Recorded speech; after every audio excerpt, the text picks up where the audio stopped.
Yes, what are the penalties and who's going to be imposing them if any broadcasters or programs do contravene the minus 23 rules?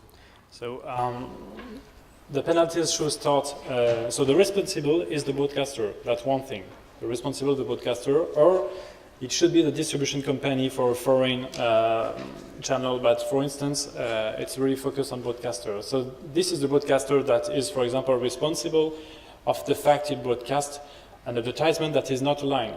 For example, if it chooses the last or the old advertisement, it's its fault. So the broadcaster could be penalized up to 2% of its overall revenue. So, for example, for France Television, it should reach about a few hundred millions, I think. Imagine that, the penalty, 2% of the revenue, the really yearly revenue maximum as a penalty. That's serious money. I mean, if they make a revenue. if they make a loss, they get some money back, you know. That might be an interesting aspect of it, yeah. But imagine, I mean, they of course want to make a revenue, but a fine of up to 2% of the yearly revenue, that's pretty strong. But broadcasters in Italy, they try to, okay, how long can we stretch it until somebody discovers that I'm not doing the right thing? And they kind of already calculate that maybe once every 2 years, they have to pay 20,000 euro or so for being not compliant. So Italy is already going up the roof, yeah, unbelievable. But at least there is some regulation up there, but the problem, of course, is with so many channels, who is analyzing all that, you know, on a frequent basis? Do you have the manpower to do that and to actually, you know, really execute this kind of law? So I think the way it's done in France is really, you know, quite a milestone. Martin, you wanted to add something, yeah? Thank you, yes. Matthieu, you mentioned a very interesting factor here in the regulations, which is this max short-term loudness, where obviously something like a commercial is allowed to be 3 dB louder short-term. Is the standard for what constitutes short-term in the legislation, and what's the number? Sorry, just to intercept. That's a misunderstanding. They are not allowed to be 3 LU louder. The maximum short-term loudness, you know, on a momentary basis, can go up to here and not further. Not further. So the average has to be the same. Still has minus 23. Yeah. The average has to be minus 23. But just to make you, sorry, Matthieu, for the brief explanation. The danger would be that commercials become too dynamic now. You could, for instance, have just background sounds, atmosphere above gate for 10 seconds, and then really have a loud explosion in the last second that is way, way above the tolerance, you know, of the listener. And in order to tame that, there is this option of the maximum short-term or the maximum momentary loudness that the broadcaster can decide, okay, this is a limit for commercials, for instance. And they decided for a limit for maximum short-term. That's the reason there. Oh, sorry, Matthieu. No, this is exactly what we had to choose. When we knew that we had to addition another limit, what the question was, how could we deal with a very louder sentence, or how could we accept only a louder word? So it was the goal, and we finally accept that. Yes, probably one word or two was acceptable, like a cry or a shout, because it was not a big annoyance as soon as the level comes down again. So it was accepted, but for example, if we had only some 1 or 2 second advertisement that exists somewhere in a few countries in Europe, you have 2 or 3 seconds advertisement. Sometimes this is only a comeback of previous longer spot. And then it's relevant to use the momentary loudness like an additional limit, but it's not the case in France, so we chose that. But that's the proof that R128 is a tool, and we have to manage to cope with the best way to implement it. For instance, for your info, there is another country that has already limited kind of top loudness for commercials, and that is the Netherlands. And they chose momentary loudness as the maximum momentary loudness is a limit.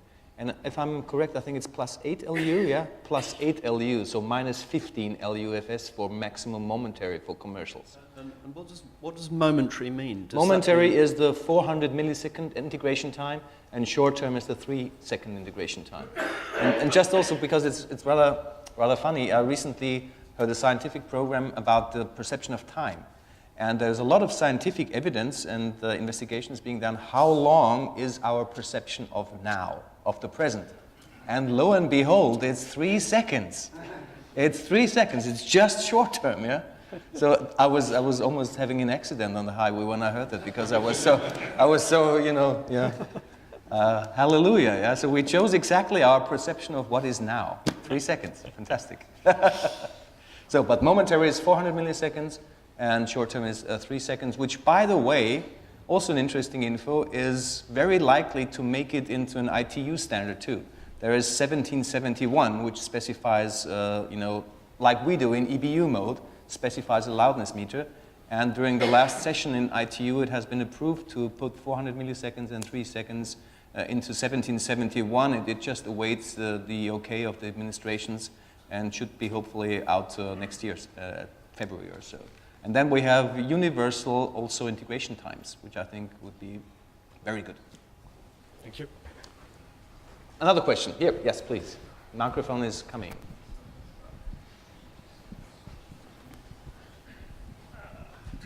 Thank you. First, my apologies if I've misunderstood something in your graphs, but I was looking at the graphs of loudness across time. It was quite noticeable that there were odd situations where loudness was declining in a nice, steady sort of fashion, roughly speaking, the middle of that one, for example. Do you have any reason for this? I mean, presumably it could be because of the program material that's being transmitted, but are there any other potential reasons for it? Is there any connection, any connectivity between one moment and another from the point of view of perception of loudness by the people involved in actually controlling transmission? If I take this one that comes from our public channel, it's the overseas national channel. So all the materials come from overseas venue, so it comes from 5 continents, and it's absolutely we have no hand on that, because some of times we only buy some local production, and in fact it's only okay for a peak measurement. That's the only rule that is already or almost respected. When we try to spread the loudness way to measure and see and also way to work, we need, I should say, 1 year to reach all the Paris area. So we did about 18 events in the region in France, but we are a bit, we don't have any money left, I think, to travel to those venues. So in fact, they are broadcasted through a Paris broadcasting center. So that's why we have all the channels here, but it will take a lot of time. We have actually a training course in Neo Caledonia, for example, but it only started this week, and they have 2 weeks to work on that. So Neo Caledonia is, I think, a provider of 10% of the production of this channel. So that's the reason we have to deal with the processor and dynamic processor for a few time in this channel. For the other one, here, which is already broadcasted at -23, you know, the metadata of this codec is already at -23, so we could check it really easily. And most of the time, everything was done to have the dial norm at the same level, but sometimes when you have a very specific movie, you have the dialogue that is probably at -23, but you have very more and more explosion and so above that, and that's the reason the overall loudness is calculated really higher than the dial norm previous measure. Just one brief word to it, because there's some misunderstanding, and we won't go into the debate whether dialogue measurement or measuring everything is better or worse. There has been a lot of things being said here, but generally there's a kind of systematic flavor when you do one or the other for very dynamic programming. Because for news, there's no difference at all what you measure, all or dialogue only, or gating or non-gating. For a news program or very narrow loudness range program, there is no difference. But for very large dynamic range programs or loudness range programs like feature films, for instance, there is quite a difference between which kind of gating you choose or non-gating. And this graph that Matthieu shows here is basically also showing you the difference between an all measurement of R1 to 8, taking everything into account, and a dialogue intelligence measurement. And an all measurement with our -10 gate always will lead to higher results in the measurement than no gate, of course, because we skip the low parts. A dialogue intelligence measurement usually will always lead to lower numbers than no gate, because it skips all the loud parts where there's only explosions and no dialogue. So it's a kind of way, an opposite approach, which as a result will lead to two flavors of loudness normalization for these programs only. With the dialogue intelligence, or focusing on an anchor signal, you ensure consistent levels of speech and dialogue, which of course is a valid approach. And the loud parts, the explosion parts, will be then really loud and maybe too loud for the listener. With measuring all, you will ensure that the overall average loudness matches the program before and after. So also the explosions, we also measure the explosions with all. But then as a result, the dialogue will be lower. And there will be no match in speech level between a news program and a highly dynamic feature film. So these are typically the results of one or the other. And you could see it as a flavor, this is one solution, this is the other solution. And in Europe, we settled on measuring all because it is 100% repeatable and automatable and will, is not be able to be tricked and does not need operator input. Also, there is possibilities to do non-operator input with a dialogue-centered measurement, but it's not 100% repeatable with an algorithm. It can work for 90% of the time, but there are signals that are speech-like that are then recognized as speech, which are not. And there is also some dialects, especially one South Swedish dialect, that is not recognized as speech by the algorithm, which is very funny because the people in North Sweden always knew that the South Swedes have no language but a throat disease. So that's one of the reasons why we chose all. Yeah. I thought that's the typical flavor difference that you get. Oh, I'd like to just pick up on just what you're saying regarding measurement using dialogue or the channels. If you're using in your transmission system Dolby Digital, that will be they'll be expecting a dial norm figure. But the dial norm is not tied to dialogue intelligence. Don't confuse that. Dialogue intelligence is only measuring the dialogue, but dial norm is just the name of the parameter that tells you how loud is the program. It's not tied to the element dialogue. Right. But should you not measure though in the same? No, dial norm doesn't force you to measure only dialogue. It's just the number that tells you how loud is my program. And if it's only a music-only program, it's still called dial norm, the parameter. So you have to take that apart. That is one of the big misunderstandings of the system, that dial norm always means I have to measure the dialogue only. That's not true. It's just not true. It's the name of the metadata parameter, which historically comes from the cinema, where dialogue is the signal that is used for normalization. That's the reference. That's why the parameter is called dialogue normalization. But that's the same for a music-only program, for an atmosphere-only program, for an effects-only program. The parameter is just called that way. And it is the same as in EBU speak program loudness. It's exactly the same. That's very important to distinguish. Yeah, very important. Florian? Yes, Matthieu? I didn't insist also, but I said that we really love the loudness range algorithm. And we intended as the same, we addition another measure for the short program, but for the long program, we really specify the loudness range we want to have.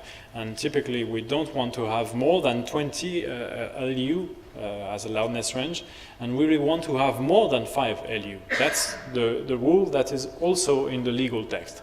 And that is also relevant when we are talking about exactly that point of measurement. And sometimes it is absolutely acceptable that movie channels don't want to be limited at 20 LU of loudness range. But this has been chosen in France for the national broadcaster and for all the kind of and the genre of program we want to broadcast. So that's why also this 20 LU of loudness range really deal with our 128 and with what I call the exemplary TV production. When I say exemplary, it's a French exemplary of a limited 20 LU loudness range. We have to say that ORF currently, unofficially, we have a limit of 20 LU loudness range for films, feature films in 5.1, and for music productions. And that's and we treat every film that we transmit in 5.1. We normalize to -23.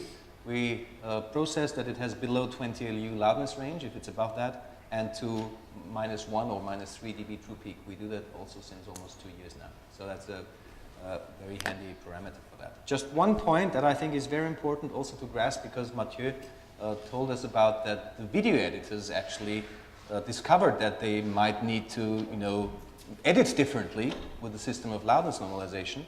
And that, for me, I think is one of the most important implications of switching to loudness normalization, that a technical recommendation and a technical way to measure the signal actually inspires you to be different creatively, to edit differently, to use audio and video in a different way, because the loudness advantage of compressing is gone. You need to find different ways, content-wise, dramaturgically wise, to attract attention. And that, I think, is a fantastic implication of the system, that a technical recommendation has a direct impact on the artistic side. That's an important part of it too. Yeah, really important. Yes, here is a question. Does this ruling only apply to HD channels, or is it applying to everywhere, SD channels? Everywhere. And all of course, I mean, in the end, I think it's clear that we want everybody to jump on this system. There is no use of it if only a few do it and the others don't. So actually everybody, every broadcaster, every service on every platform should be the final goal. And there are a couple of things that will be very hard, like the music business, with the levels of CDs these days. I mean, just to give you an idea, the world record holder in the CD business is now the latest AC/DC CD with an average loudness of -3.2 LUFS. -3.2. It's about 6 dB louder than pink noise with full scale, so that's pretty interesting. So compare that to 23, 20 LU louder. That's just unbelievable. So to solve that, I think in the CD world is a lost case. But we are also active in that realm, because the interesting target area for that is download and streaming, like Spotify, iTunes, iCloud. To be able to offer fully loudness normalized services there would be really, helping music producers to regain dynamic range, because there's just no use to compress anymore if iTunes is fully loudness normalized, or iCloud. And we are actually, with a small group within PLOUD, in touch with the iTunes team, so that maybe, something is happening here. There is loudness normalization in iTunes already, if you don't know that. It's called Sound Check. And it normalizes, if you activate it, everything to around -16 LUFS. But it's not on by default. It doesn't use 1770 yet, and there is no comprehensive album normalization. But we are in touch with the iTunes team, so maybe something is happening there too. There's a lot of other areas, and last but not least, the cinema. The cinema is getting an increased loudness problem, because they are mixing louder and louder and louder, and projectionists are turning down and down and down. So it's not uncommon these days to find a setting of the Dolby knob that is 10 dB lower than reference level. It used to be 10 dB lower. And mixers start to mix at 10 dB lower, so they push levels. So cinemas have reduced dynamic range these days, at least in Europe. We see that, up to the point that they have a dynamic range like with stereo optical. So back to stereo optical as far as this is concerned in many cinemas, I always check when I go to the movies, I check the setting of the Dolby volume knob, which usually is right next to the entrance door. Yeah? And sometimes I even cranked it up a little bit. I really did. With the latest Harry Potter, I went to behind the door and cranked it up 2 notches because I knew it would be too soft. But the problem is there, you know. Movies are getting mixed louder and louder. Projectionists turn things down. Mixers know that and turn things down in the mixing room too, so that they mix louder. And of course, they sacrifice dynamics because the peak limit is always there, CRD BFS. So that is a big problem in Europe, actually. And in the States also, because in the States you also see cinemas that offer the film in 2 ways. For the afternoon version, it's turned down to 4 and a 4.5, which is about 8 or 9 LU lower. And for the premium version, so to speak, where you pay maybe a couple of dollars more, they replay it at the original setting. So that's already happening in the US, yeah? I know it from an Oscar-winning supervising sound editor, yeah? So I think it's crazy, yeah? It's just crazy. So the cinema is also needing a solution that used to be, you know, cinema is solved. Nice, great, reference levels everywhere, fantastic. Not the case anymore, sorry. So, yeah, a lot of things still to do. So, we are in the middle of the Q&A, so I think you just fire off again, or I would just ask the presenters of the day still maybe to come up so that it's not only me and Matthieu. So it was Richard still maybe, and Jeff, so that you maybe can ask a few other questions still. So we are seamlessly, you know, segueing into our Q&A panel. But yeah, sorry, Chris and Peter too. Sorry. So if you have any questions that you had written down for one of the presenters here, then this is the time now to ask them specifically. Or otherwise, we just continue with some philosophical, you know, themes here. Yeah. What will be the next steps, you might ask? So you see Europe in TV and also worldwide, it's, I think, in a quite good situation. So next step will be radio, of course. Maybe a few words to radios to get you maybe inspired for some questions. In radio, the situation is different mainly because pop rock stations don't have a loudness problem, because they are fully, compressed anyway. So they have the sausage type of situation anyway. So there is no loudness problem in pop rock radio. But still... Comment on that. Yeah. Pop and rock don't have a problem because of the sausage issue. Yeah. I've worked in the music, I started in the music industry, and yeah. this has been going on for about 30 years or so. Producers and engineers will compress products destined for radio because they know the radios will compress. And mastering engineers will carry on with that compression because they know that they can compress better than the radio stations because they listen to it. That has resulted in very, very compressed radio mixes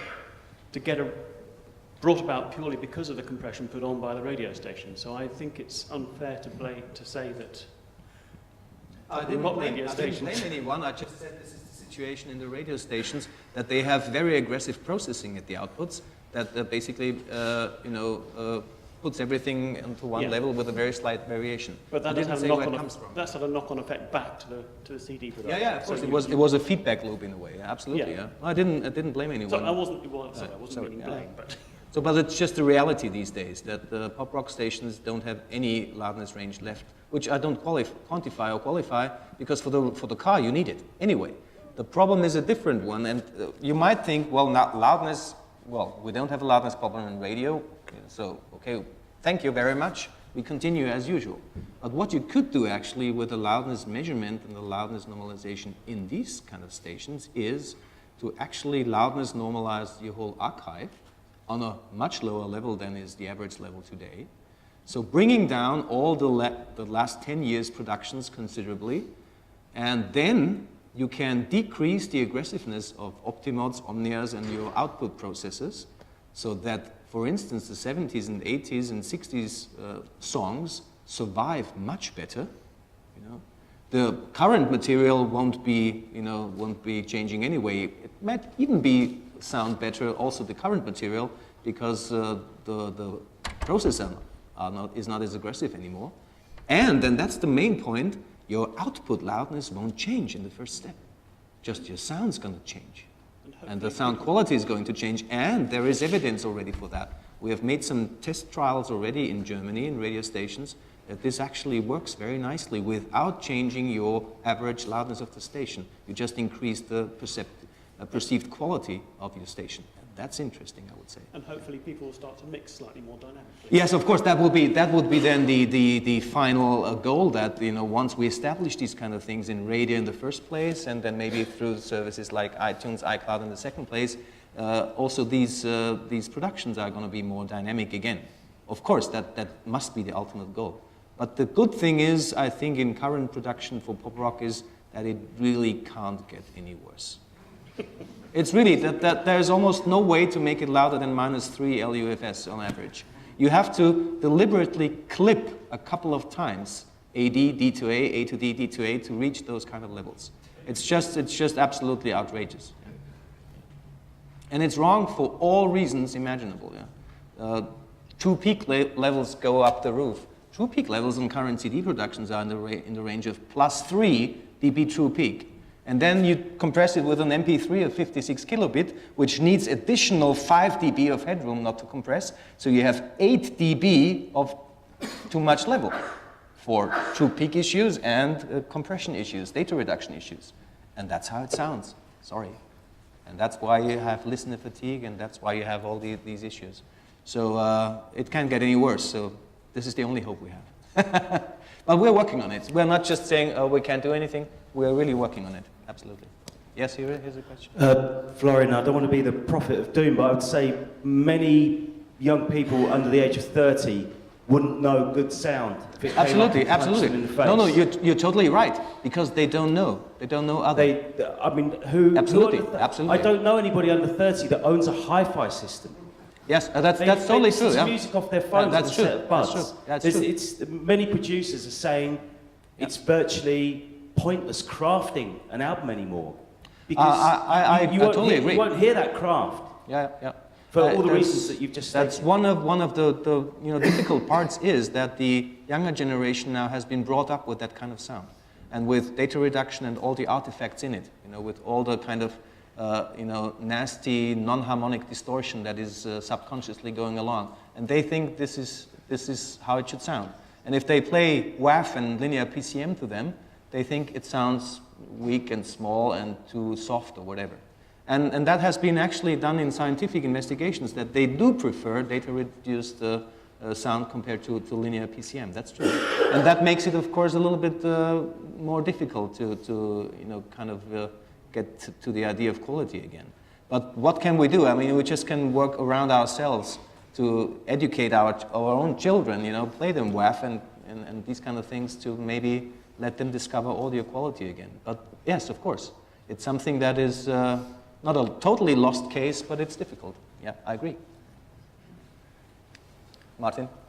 Just briefly on that subject, I think to say that there is no appreciation of sound quality perhaps is a bit of an overgeneralization. I didn't do that. It may be, no, I know you didn't, but it maybe applies to some genres of music more than others. Yes, and there's an awful lot of work going on in folk music and live Absolutely. performance of rock Good music. to point that out. Of course, it's not generalized. Well, yeah, yeah. Of course not.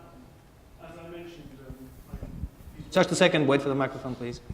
I did work in the music industry and still have friends in mastering, and it's not just once or twice that a number of A&R people have, or not A&R people, but production people and record company people have asked for folk albums and, in some cases, classical albums to make them as loud as the AC/DC album, please.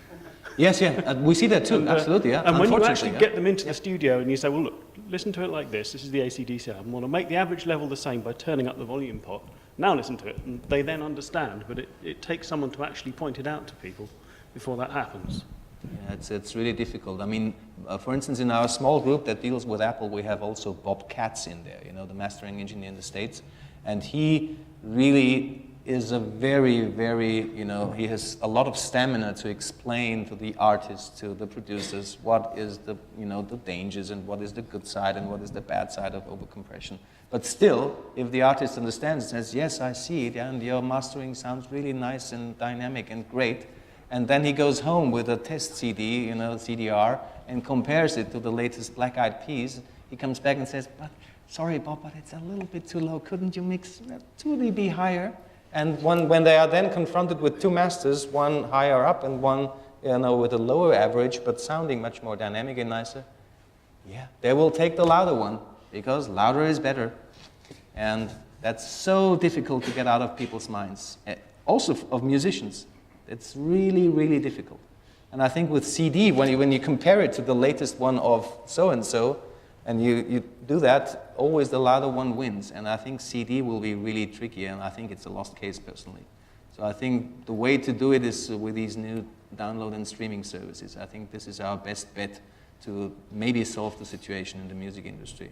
Because we have been doing that, and not we, but people in PLOUD have been doing that for ages already, and all over the globe, of course. We are not alone here.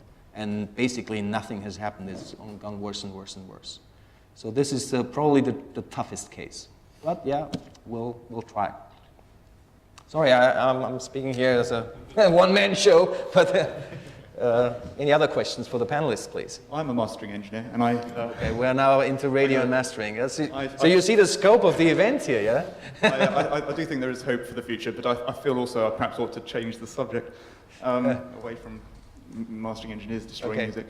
I've been intrigued to hear that some of the desire for advertising audio levels to be brought down and more into line with program levels has actually come from the advertising agencies or the advertising industry itself, unless I've misunderstood.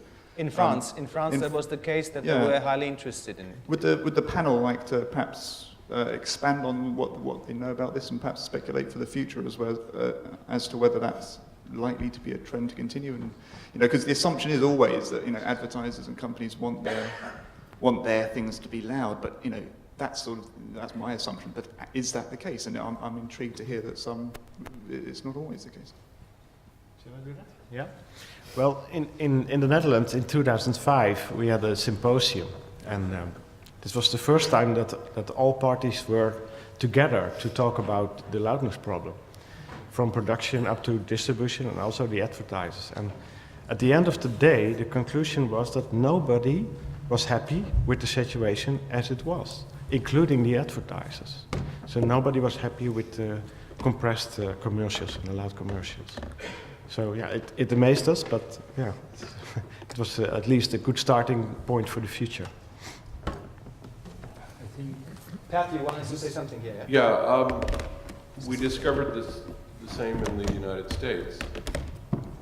When we unveiled A85, there's a national, believe it or not, advertisers group called the 4As, and they sent representatives to listen to the presentation and promptly adopted the recommendations, especially the monitoring levels, because they told us that they had never had any guidance from anybody else about what to do.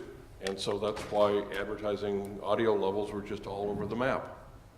And since then, things have calmed down considerably, no pun intended. Is this working? Yeah. In Germany, one of the most successful commercial television networks is reducing the interstitials by 2 dB since years. You can clearly see this. If you lock the programs, you can see from the log who it is. And they are living from the money from commercials. And they said this is not, let's say, acceptable for the quality of program audio we are delivering. So since years they're reducing by 2 dB. Nobody ever complained. People still believe there is no control of this. But it can work. And another word to the radio processing thing. And, if we are honest, we need to say a number of television stations are using the same sound processing. it might change now because of being more focused on loudness and being more focused on thinking about what we are doing with the audio. But I think it's an ego problem in terms of if there's a reason to change the audio condition for a certain transmission or reproduction channel, it should be the same for all the stations, because the cars are the same, the receivers are the same. But any station makes it different because of some people believe they can somehow produce their ego with this. And that I found in many places. So why, if Bob Katz has mastered the music, somebody in a radio station with 10,000 listeners or even less is allowed to change it so dramatically? And what is the reason for this? So I don't know. I mean, I don't like this. But I must tell, in some television stations, similar procedure. So this might change now, hopefully. We see also in advertisement, you know, this is maybe an exception that the actual advertisement agency is really, you know, behind it and wants that and sees the benefit of this kind of, you know, equal situation that nobody can be louder by design. Usually it is still the broadcaster that is enforcing that. It's the same in Austria. We have a lady turning down every single spot, and up to now she used an RMS measurement. But we do that since many years also. But now we also really publish the fact that we'll start loudness leveling commercials from the second quarter of 2012 systematically based on R128. And we communicate it to all the agencies and to all the studios so that they already can now start producing in that kind of environment. And now for the first time, it's really total equal chances for everyone. And you can only stick out if you produce your spot creatively and not with the loudness. And they tend to see that, yeah, because we have been bringing them down in level already since years. So I think advertisement and commercials is not going to be the big issue. They are measured now, they will be measured in the future with R128 compliant meters, EBU mode, and so that's not a big change. That can, in RF, we can do that like that, yeah, no problem. So that's, I think, not going to be the big problem. The on trailer and promotion, that will be a little bit different because that is mixed in-house usually. But I think by the end of 2012, we will see a very, very healthy situation in Europe already. So that's the first big step, absolutely. Here is a question, Kevin. We've been hearing through the day that the aim is to get everything right as near the beginning of the chain as possible, but we also know that through the use of file-based systems and metadata that it's possible to do it in transport stream or the set-top box or a transmission. So this question, I suppose, starting with Richard, and then if there are any other thoughts on it.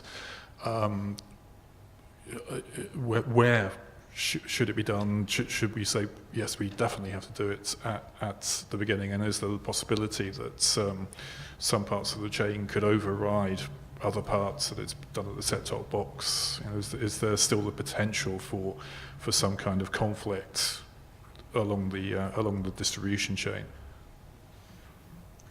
You know, in the past you could blame the broadcasters because they were transmitting with all kinds of different levels, like I showed in the graph.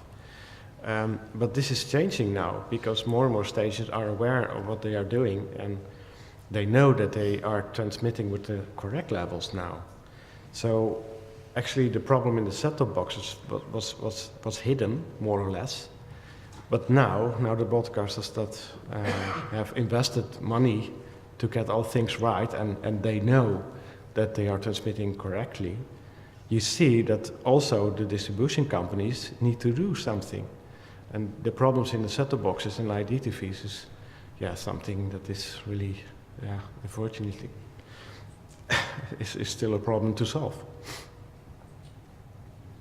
So it can go wrong, of course, you know, it can go wrong in places, even if you as a broadcaster do everything right, there are still many options where it can go wrong.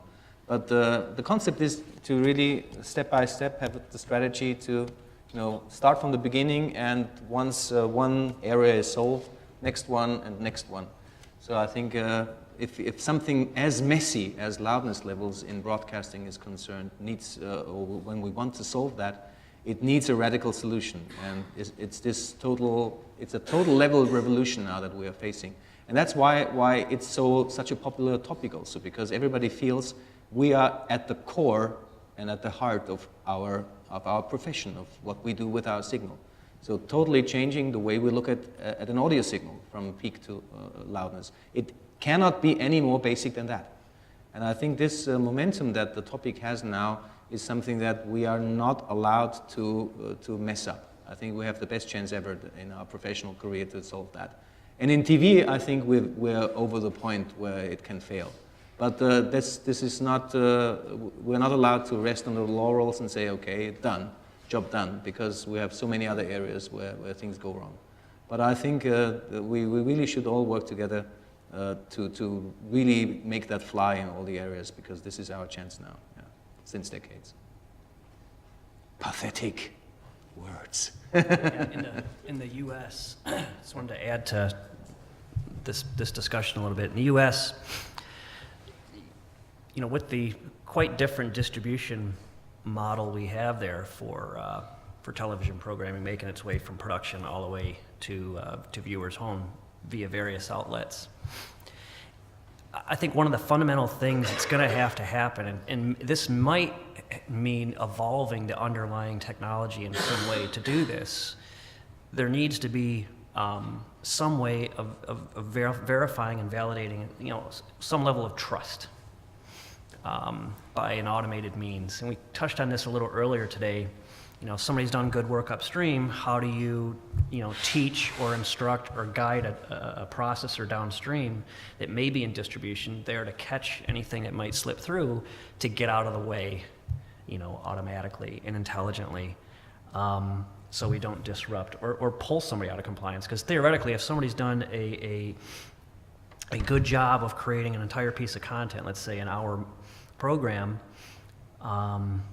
long form content integrated over the entire program, we set our target the way we want it, everything's ready to go, and it hits a real-time processor downstream.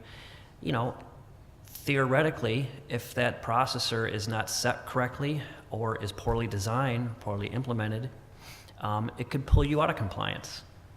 And I think that's something that's going to be a challenge, I know, for us in the U.S. and North America on this. And even in addition to the different approaches to measuring, anchor versus non-anchor, there's a lot of people doing this with each other now. So it definitely, we've got a unique challenge there that we'll get through, but I think it may end up including some fundamental enhancement to the underlying system itself too. So I would actually be interested in the situation in the US as far as smaller broadcasters is concerned.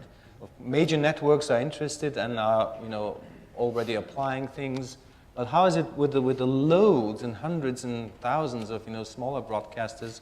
Are they following too? How is the situation there? Is it a big mess? I think the local broadcasters, you bring up a good point, because they're the ones that I think are just kind of looking at that safe harbor clause and saying, if I buy and install and maintain one box, I'm okay. And that's but the networks that feed them, their parent networks, and some of these affiliates are owned and operated from the big networks, and they have a little bit more control, but a lot of them aren't.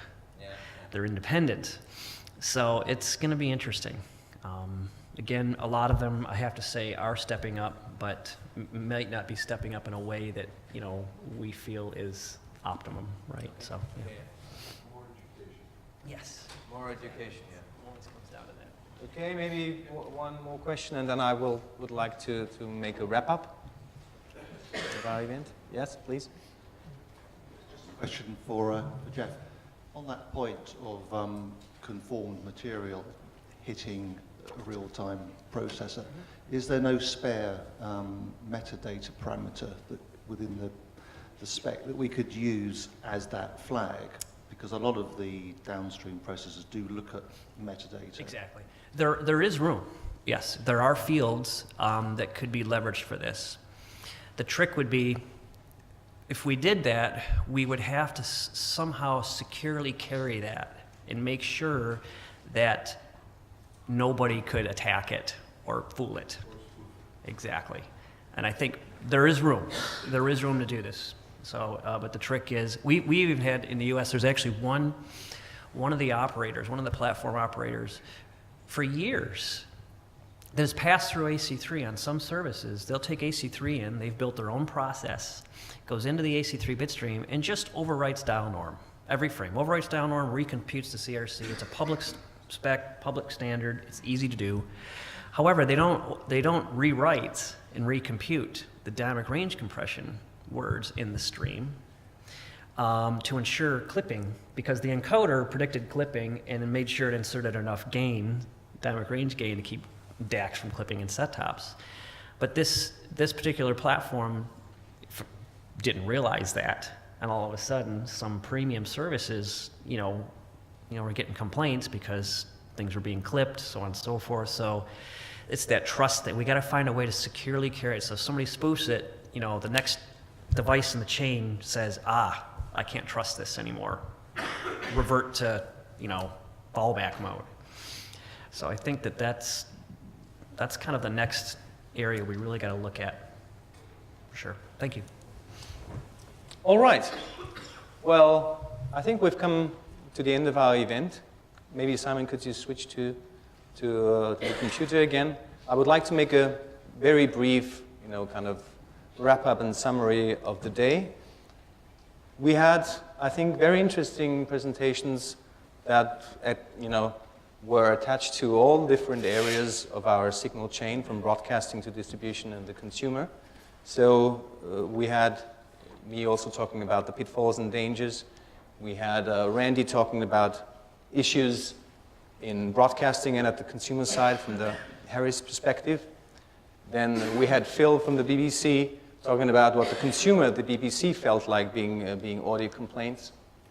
We did have Tim from Linear talking also about the implications on the broadcaster side with processes or no processes, quality issues, down to the consumer side. Then we had Jeff from Dolby basically talking also about the history of how Dolby's system came upon and evaluating the whole content chain from his perspective of having many years of experience in the topic, and giving us also the American perspective and the US perspective. We had Peter and Chris talking about solutions with processes and file-based measurements on the broadcaster side again. So you see we have quite a bias a little bit on the broadcaster side, which was of course fully intentional, because this is now the time to solve the broadcaster side, and then we can really trickle down the signal chain.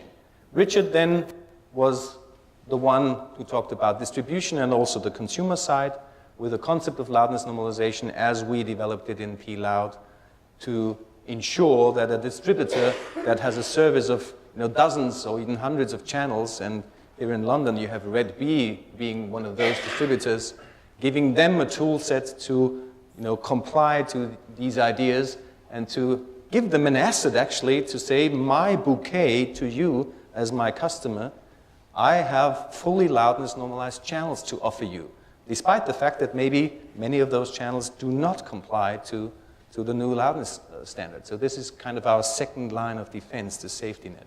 So this was Richard talking about. And then we had Matthieu finally, who gave us a run through about the situation in France, which I think, especially in Europe, is a nice role model how you could approach that on a strategic and systematic basis. And with all the history of France, with regulatory bodies in place, that of course was not too difficult for them, but it still was, I think, a milestone to do that. So are we there yet in audio nirvana? I think we are approaching, at least in TV. It's coming to a TV set near you, hopefully, within the next years. But we won't stop here. Radio, music, cinema, these are our next target areas. So please do not forget, I have still some housekeeping to do to give the evaluation forms to the reception desk. And I would still use the opportunity to thank once again our sponsors here for the event who made that possible. Thank you very much for that. So let's give him one more round of applause for that.